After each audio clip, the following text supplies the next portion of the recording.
Donc Capsim est un bureau d'études que j'ai créé il y a 16 ans maintenant, après avoir passé 10 ans dans l'industrie à démarrer des installations industrielles dites complexes. Et là, j'ai pu constater les limites et les carences des processus d'études qui, en général, vont parfaitement maîtriser les régimes permanents, mais qui vont être, on va dire, beaucoup plus succincts sur les parties comportement dynamique des installations. Et donc, on se retrouve pendant la phase de démarrage à gérer des problématiques de dynamique. On va aussi être obligé de gérer toutes les interfaces entre les différentes spécialités qui n'ont pas été forcément bien vues. D'où l'idée de créer Capsim, qui présente la spécificité d'être un bureau de calcul qui va proposer ses prestations lorsque des industriels sont en limite de leurs propres compétences. Il va falloir qu'on arrive à convaincre nos clients comme quoi les outils de simulation et les méthodologies qui vont avec, ne pas les oublier, permettent de résoudre leurs problèmes.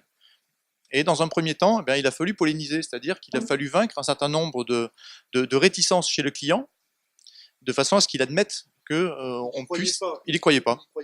Non, nous, on est des professionnels et donc on a développé des méthodologies qui permettent d'avoir ce côté prédictif et anticipatif des simulations et qui vont vous permettre de dérisquer votre projet. C'est cette synergie entre le sachant et puis nous, avec l'apport au niveau des simulations numériques, qui avons pu construire un modèle. Lorsqu'on a de la houle longue, on a des remontées de puissance qui se font par les hélices et qui font que les répartitions de puissance entre les diesels et la turbine gaz ne sont plus du tout ceux qui doivent être imposés par le contrôle commande. Donc on a pu mettre en place les corrections correctives très en amont, avant que le bateau soit construit.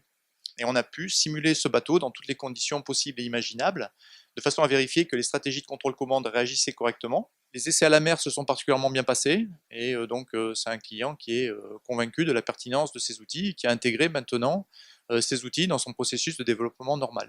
Pour revenir par rapport à Keonis, on s'est dit il y a des choses pertinentes à faire, en particulier avec les outils control build qui sont dédiés à ce genre de développement.